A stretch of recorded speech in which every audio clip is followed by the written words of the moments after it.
The Book of Esther, chapter 1. Now in the days of Ahasuerus, the Ahasuerus who reigned from India to Ethiopia over 127 provinces, in those days, when King Ahasuerus sat on his royal throne in Susa, the capital, in the 3rd year of his reign, he gave a feast for all his officials and servants. The army of Persia and Media, and the nobles and governors of the provinces were before him, while he showed the riches of his royal glory and the splendor and pomp of his greatness for many days, 180 days. And when these days were completed, the king gave for all the people present in Susa the citadel, both great and small, a feast lasting for 7 days in the court of the garden of the king's palace. There were white cotton curtains and violet hangings fastened with cords of fine linen, and purple to silver rods and marble pillars, and also couches of gold and silver on a mosaic pavement of porphyry, marble, mother of pearl, and precious stones. Drinks were served in golden vessels, vessels of different kinds, and a royal wine was lavished according to the bounty of the king, and drinking was according to this edict: there is no compulsion, for the king had given orders to all the staff of his palace to do as each man desired. Queen Vashti also gave a feast for the women in the palace that belonged to King Ahasuerus. On the 7th day, when the heart of the king was merry with wine, he commanded Mehuman, Biztha, Harbona, Bigtha, and Abagtha, Zethar, and Carcas, the 7 eunuchs who served in the presence of King Ahasuerus, to bring Queen Vashti before the king with her royal crown, in order to show the peoples and the princes her beauty, for she was lovely to look at. But Queen Vashti refused to come at the king's command, delivered by the eunuchs.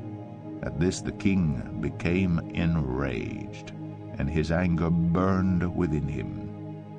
Then the king said to the wise men who knew the times, for this was the king's procedure toward all who were versed in law and judgment, the men next to him being Karshena, Shethar, Admatha, Tarshish, Meres, Marsena, and Memucan, the 7 princes of Persia and Media, who saw the king's face, and sat first in the kingdom.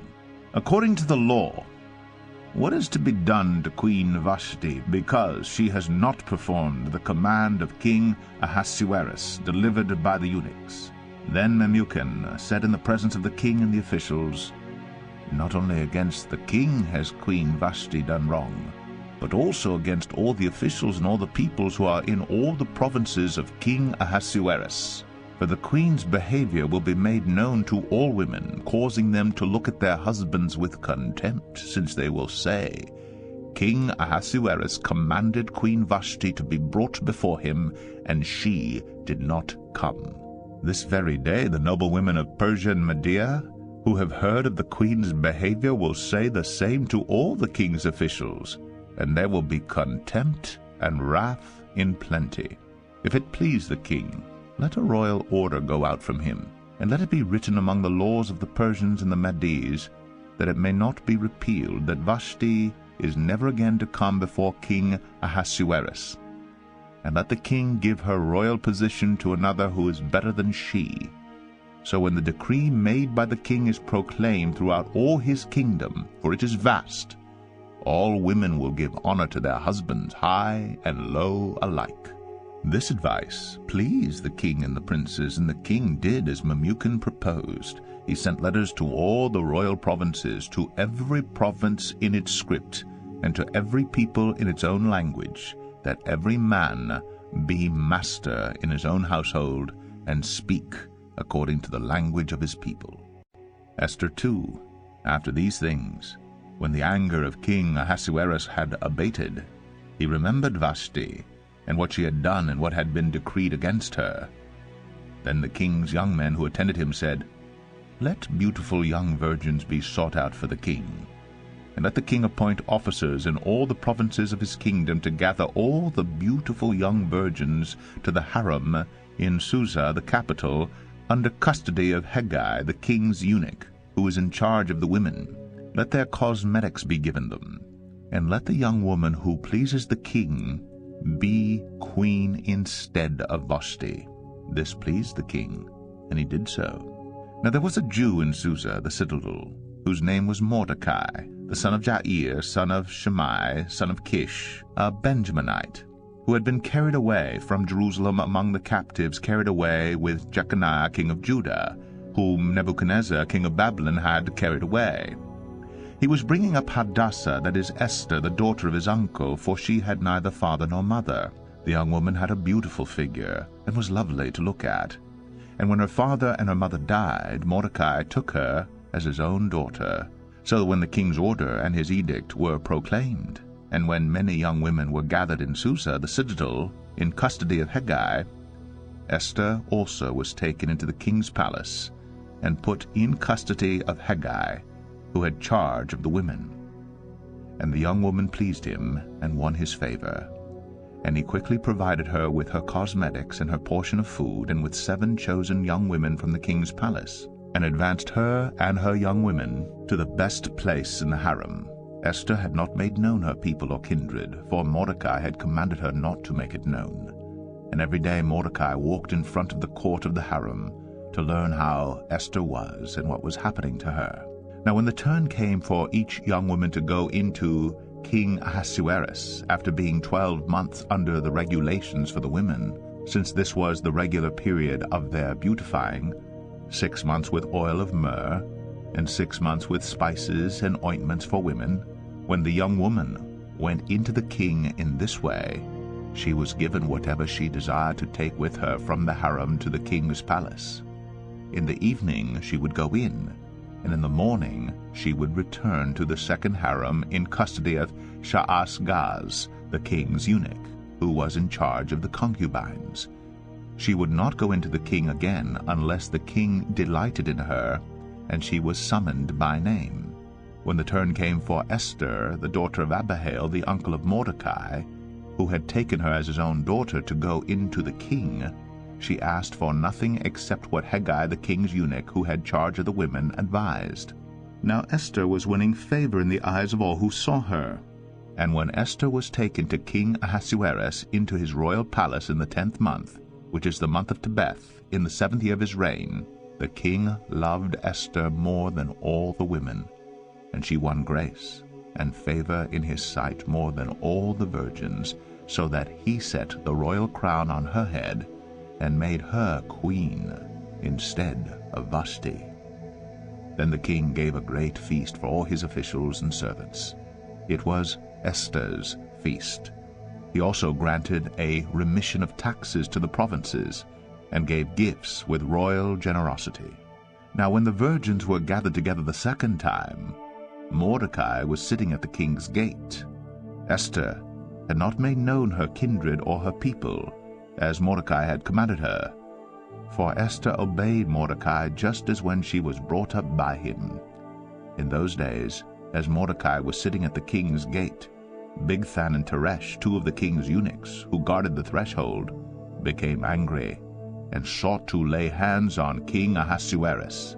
And this came to the knowledge of Mordecai, and he told it to Queen Esther, and Esther told the king in the name of Mordecai. When the affair was investigated and found to be so, the men were both hanged on the gallows. And it was recorded in the book of the Chronicles in the presence of the king. Esther 3. After these things, King Ahasuerus promoted Haman the Agagite, the son of Hammedatha, and advanced him, and set his throne above all the officials who were with him. And all the king's servants who were at the king's gate bowed down and paid homage to Haman, for the king had so commanded concerning him. But Mordecai did not bow down or pay homage. Then the king's servants, who were at the king's gate, said to Mordecai, "Why do you transgress the king's command?" And when they spoke to him day after day, and he would not listen to them, they told Haman, in order to see whether Mordecai's words would stand, for he had told them that he was a Jew. And when Haman saw that Mordecai did not bow down or pay homage to him, Haman was filled with fury, but he disdained to lay hands on Mordecai alone. So, as they had made known to him the people of Mordecai, Haman sought to destroy all the Jews, the people of Mordecai, throughout the whole kingdom of Ahasuerus. In the first month, which is the month of Nisan, in the 12th year of King Ahasuerus, they cast pur, that is, they cast lots, before Haman day after day, and they cast it month after month, till the 12th month, which is the month of Adar. Then Haman said to King Ahasuerus, There is a certain people scattered abroad and dispersed among the peoples in all the provinces of your kingdom. Their laws are different from those of every other people, and they do not keep the king's laws, so that it is not to the king's profit to tolerate them. If it please the king, let it be decreed that they be destroyed, and I will pay 10,000 talents of silver into the hands of those who have charge of the king's business, that they may put it into the king's treasuries. So the king took his signet ring from his hand, and gave it to Haman the Agagite, the son of Hammedatha, the enemy of the Jews. And the king said to Haman, The money is given to you, the people also, to do with them as it seems good to you. Then the king's scribes were summoned on the 13th day of the first month, and an edict according to all that Haman commanded was written to the king's satraps, and to the governors over all the provinces, and to the officials of all the peoples, to every province in its own script, and every people in its own language. It was written in the name of King Ahasuerus, and sealed with the king's signet ring. Letters were sent by couriers to all the king's provinces with instruction to destroy, to kill, and to annihilate all Jews, young and old, women and children, in one day, the 13th day of the 12th month, which is the month of Adar, and to plunder their goods. A copy of the document was to be issued as a decree in every province by proclamation to all the peoples to be ready for that day. The couriers went out hurriedly, by order of the king, and the decree was issued in Susa the citadel. And the king and Haman sat down to drink, but the city of Susa was thrown into confusion. Esther 4. When Mordecai learned all that had been done, Mordecai tore his clothes and put on sackcloth and ashes, and went out in the midst of the city, and he cried out with a loud and bitter cry. He went up to the entrance of the king's gate, for no one was allowed to enter the king's gate clothed in sackcloth. And in every province, wherever the king's command and his decree reached, there was great mourning among the Jews, with fasting and weeping and lamenting, and many of them lay in sackcloth and ashes. When Esther's young women and her eunuchs came in and told her, the queen was deeply distressed. She sent garments to clothe Mordecai, so that he might take off his sackcloth, but he would not accept them. Then Esther called for Hatach, one of the king's eunuchs who had been appointed to attend her, and ordered him to go to Mordecai to learn what this was and why it was. Hatach went out to Mordecai to the open square of the city in front of the king's gate. And Mordecai told him all that had happened to him, and the exact sum of money that Haman had promised to pay into the king's treasuries for the destruction of the Jews. Mordecai also gave him a copy of the written decree issued in Susa for their destruction, that he might show it to Esther and explain it to her, and command her to go to the king to beg his favor and plead with him on behalf of her people. And Hatach went and told Esther what Mordecai had said. Then Esther spoke to Hatach, and commanded him to go to Mordecai and say, All the king's servants and the people of the king's provinces know that if any man or woman goes to the king inside the inner court without being called, there is but one law, to be put to death, except the one to whom the king holds out the golden scepter so that he may live. But as for me, I have not been called to come into the king these 30 days. And they told Mordecai what Esther had said. Then Mordecai told them to reply to Esther, Do not think to yourself that in the king's palace you will escape any more than all the other Jews. For if you keep silent at this time, relief and deliverance will rise for the Jews from another place. But you and your father's house will perish. And who knows whether you have not come to the kingdom for such a time as this? Then Esther told them to reply to Mordecai, Go, gather all the Jews to be found in Susa, and hold a fast on my behalf, and do not eat or drink for 3 days, night or day. I and my young women will also fast as you do. Then I will go to the king, though it is against the law, and if I perish, I perish." Mordecai then went away and did everything as Esther had ordered him. Esther 5. On the 3rd day Esther put on her royal robes, and stood in the inner court of the king's palace in front of the king's quarters, while the king was sitting on his royal throne inside the throne room opposite the entrance to the palace. And when the king saw Queen Esther standing in the court, she won favor in his sight, and he held out to Esther the golden scepter that was in his hand. Then Esther approached and touched the tip of the scepter, and the king said to her, "What is it, Queen Esther? What is your request? It shall be given you, even to the half of my kingdom." And Esther said, "If it please the king, let the king and Haman come today to a feast that I have prepared for the king." Then the king said, "Bring Haman quickly, so that we may do as Esther has asked." So the king and Haman came to the feast that Esther had prepared. And as they were drinking wine after the feast, the king said to Esther, "What is your wish? It shall be granted you. And what is your request? Even to the half of my kingdom it shall be fulfilled." But Esther answered, "My wish and my request is, if I have found favor in the sight of the king, and if it please the king to grant my wish and fulfill my request, let the king and Haman come to the feast that I will prepare for them, and tomorrow I will do as the king has said." And Haman went out that day joyful and glad of heart. But when Haman saw Mordecai in the king's gate, that he neither rose nor trembled before him, he was filled with wrath against Mordecai. Nevertheless Haman restrained himself and went home, and he sent and brought his friends and his wife Zeresh. And Haman recounted to them the splendor of his riches, the number of his sons, all the promotions with which the king had honored him, and how he had advanced him above the officials and the servants of the king. Then Haman said, "Even Queen Esther let no one but me come with the king to the feast she prepared. And tomorrow also I am invited by her together with the king. Yet all this is worth nothing to me so long as I see Mordecai the Jew sitting at the king's gate." Then his wife Zeresh and all his friends said to him, "Let a gallows 50 cubits high be made, and in the morning tell the king to have Mordecai hanged upon it. Then go joyfully with the king to the feast."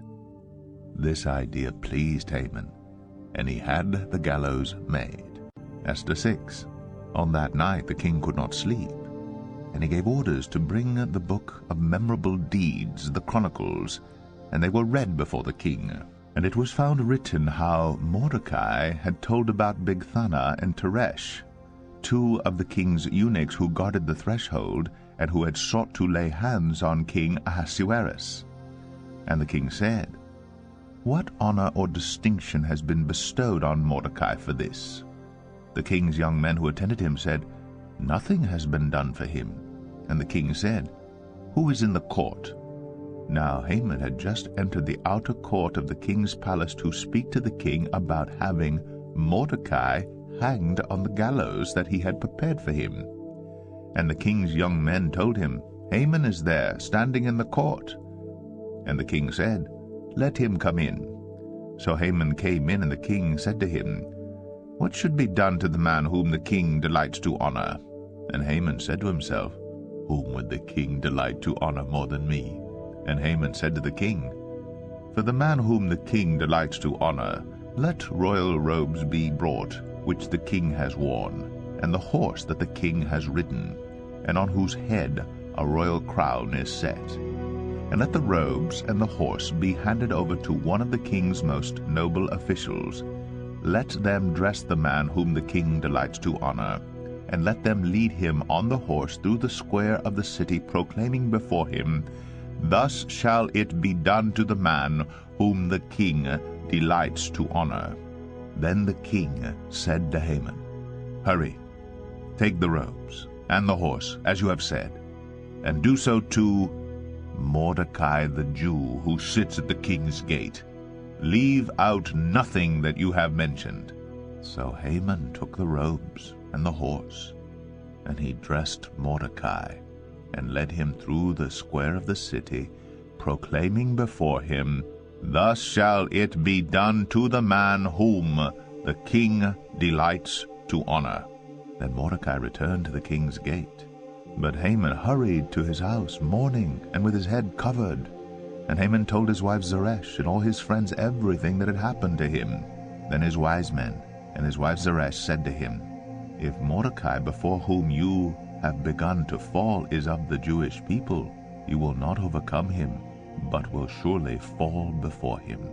While they were yet talking with him, the king's eunuchs arrived, and hurried to bring Haman to the feast that Esther had prepared. Esther 7. So the king and Haman went in to feast with Queen Esther. And on the second day, as they were drinking wine after the feast, the king again said to Esther, "What is your wish, Queen Esther? It shall be granted you. And what is your request? Even to the half of my kingdom it shall be fulfilled." Then Queen Esther answered, "If I have found favor in your sight, O king, and if it please the king, let my life be granted me for my wish, and my people for my request. For we have been sold, I and my people, to be destroyed, to be killed, and to be annihilated. If we had been sold merely as slaves, men and women, I would have been silent, for our affliction is not to be compared with the loss to the king." Then King Ahasuerus said to Queen Esther, "Who is he, and where is he? Who has dared to do this?" And Esther said, "A foe and enemy, this wicked Haman." Then Haman was terrified before the king and the queen. And the king arose in his wrath from the wine drinking, and went into the palace garden. But Haman stayed to beg for his life from Queen Esther, for he saw that harm was determined against him by the king. And the king returned from the palace garden to the place where they were drinking wine, as Haman was falling on the couch where Esther was. And the king said, "Will he even assault the queen in my presence, in my own house?" As the word left the mouth of the king, they covered Haman's face. Then Harbona, one of the eunuchs in attendance on the king, said, "Moreover, the gallows that Haman has prepared for Mordecai, whose word saved the king, is standing at Haman's house 50 cubits high." And the king said, "Hang him on that." So they hanged Haman on the gallows that he had prepared for Mordecai. Then the wrath of the king abated. Esther 8. On that day King Ahasuerus gave to Queen Esther the house of Haman, the enemy of the Jews. And Mordecai came before the king, for Esther had told what he was to her. And the king took off his signet ring which he had taken from Haman, and gave it to Mordecai. And Esther set Mordecai over the house of Haman. Then Esther spoke again to the king. She fell at his feet and wept, and pleaded with him to avert the evil plan of Haman the Agagite, and the plot that he had devised against the Jews. When the king held out the golden scepter to Esther, Esther rose and stood before the king, and she said, "If it please the king, and if I have found favor in his sight, and if the thing seems right before the king, and I am pleasing in his eyes, let an order be written to revoke the letters devised by Haman the Agagite, the son of Hammedatha, which he wrote to destroy the Jews who are in all the provinces of the king. For how can I bear to see the calamity that is coming to my people? Or how can I bear to see the destruction of my kindred?" Then King Ahasuerus said to Queen Esther and to Mordecai the Jew, "Behold, I have given Esther the house of Haman, and they have hanged him on the gallows, because he intended to lay hands on the Jews. But you may write as you please with regard to the Jews, in the name of the king, and seal it with the king's ring. For an edict written in the name of the king and sealed with the king's ring cannot be revoked." The king's scribes were summoned at that time, in the 3rd month, which is the month of Sivan, on the 23rd day. And an edict was written according to all that Mordecai commanded concerning the Jews, to the satraps and the governors and the officials of the provinces from India to Ethiopia, 127 provinces, to each province in its own script, and to each people in its own language, and also to the Jews in their script and their language. And he wrote in the name of King Ahasuerus, and sealed it with the king's signet ring. Then he sent the letters by mounted couriers, riding on swift horses that were used in the king's service, bred from the royal stud, saying that the king allowed the Jews, who were in every city, to gather and defend their lives, to destroy, to kill, and to annihilate any armed force of any people or province that might attack them, children and women included, and to plunder their goods, on one day throughout all the provinces of King Ahasuerus, on the 13th day of the 12th month, which is the month of Adar. A copy of what was written was to be issued as a decree in every province, being publicly displayed to all peoples, and the Jews were to be ready on that day to take vengeance on their enemies. So the couriers, mounted on their swift horses that were used in the king's service, rode out hurriedly, urged by the king's command, and the decree was issued in Susa, the citadel. Then Mordecai went out from the presence of the king, in royal robes of blue and white, with a great golden crown, and a robe of fine linen and purple, and the city of Susa shouted and rejoiced. The Jews had light and gladness and joy and honor. And in every province and in every city, wherever the king's command and his edict reached, there was gladness and joy among the Jews, a feast and a holiday. And many from the peoples of the country declared themselves Jews, for fear of the Jews had fallen on them. Esther 9. Now in the 12th month, which is the month of Adar, on the 13th day of the same, when the king's command and edict were about to be carried out, on the very day when the enemies of the Jews hoped to gain the mastery over them, the reverse occurred. The Jews gained mastery over those who hated them. The Jews gathered in their cities throughout all the provinces of King Ahasuerus to lay hands on those who sought their harm. And no one could stand against them, for the fear of them had fallen on all peoples. All the officials of the provinces, and the satraps, and the governors, and the royal agents also helped the Jews, for the fear of Mordecai had fallen on them. For Mordecai was great in the king's house, and his fame spread throughout all the provinces, for the man Mordecai grew more and more powerful. The Jews struck all their enemies with the sword, killing and destroying them, and did as they pleased to those who hated them. In Susa, the citadel itself, the Jews killed and destroyed 500 men, and also killed Parshandatha, and Dalphon, and Aspada, and Paratha, and Adelia, and Aradatha, and Parmashta, and Arasai, and Aradai, and Vaazatha, the 10 sons of Haman the son of Hammedatha, the enemy of the Jews. But they laid no hand on the plunder. That very day the number of those killed in Susa the citadel was reported to the king. And the king said to Queen Esther, "In Susa the citadel the Jews have killed and destroyed 500 men, and also the 10 sons of Haman. What then have they done in the rest of the king's provinces? Now what is your wish? It shall be granted you. And what further is your request? It shall be fulfilled."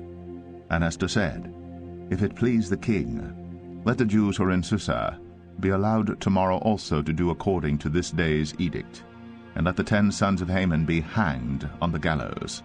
So the king commanded this to be done. A decree was issued in Susa, and the 10 sons of Haman were hanged. The Jews who were in Susa gathered also on the 14th day of the month of Adar, and they killed 300 men in Susa, but they laid no hands on the plunder. Now the rest of the Jews who were in the king's provinces also gathered to defend their lives, and got relief from their enemies, and killed 75,000 of those who hated them, but they laid no hands on the plunder. This was on the 13th day of the month of Adar, and on the 14th day they rested, and made that a day of feasting and gladness. But the Jews who were in Susa gathered on the 13th day and on the 14th, and rested on the 15th day, making that a day of feasting and gladness. Therefore the Jews of the villages who live in the rural towns hold the 14th day of the month of Adar as a day for gladness and feasting, as a holiday, and as a day on which they send gifts of food to one another. And Mordecai recorded these things and sent letters to all the Jews who were in all the provinces of King Ahasuerus, both near and far, obliging them to keep the 14th day of the month Adar, and also the 15th day of the same, year by year, as the days on which the Jews got relief from their enemies, and as the month that had been turned for them from sorrow into gladness, and from mourning into a holiday, that they should make them days of feasting and gladness, days for sending gifts of food to one another and gifts to the poor. So the Jews accepted what they had started to do, and what Mordecai had written to them. For Haman the Agagite, the son of Hammedatha, the enemy of all the Jews, had plotted against the Jews to destroy them, and had cast that is, cast lots to crush and to destroy them. But when it came before the king, he gave orders in writing that his evil plan that he had devised against the Jews should return on his own head, and that he and his sons should be hanged on the gallows. Therefore they called these days Purim, after the term Pur.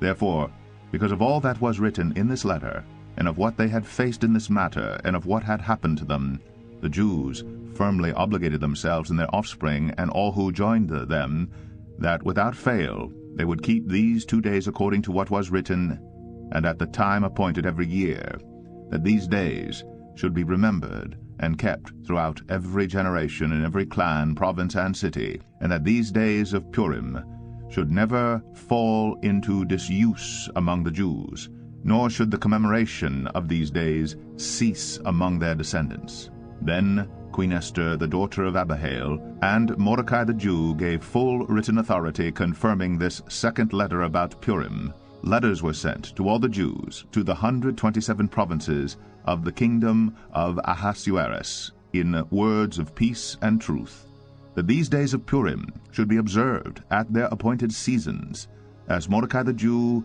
and Queen Esther obligated them, and as they had obligated themselves and their offspring with regard to their fasts and their lamenting. The command of Queen Esther confirmed these practices of Purim, and it was recorded in writing. Esther 10. King Ahasuerus imposed tax on the land, and on the coastlands of the sea, and all the acts of his power and might, and the full account of the high honor of Mordecai to which the king advanced him, are they not written in the book of the Chronicles of the king of Media and Persia? For Mordecai the Jew was second in rank to King Ahasuerus, and he was great among the Jews and popular with the multitude of his brothers, for he sought the welfare of his people and spoke peace to all his people.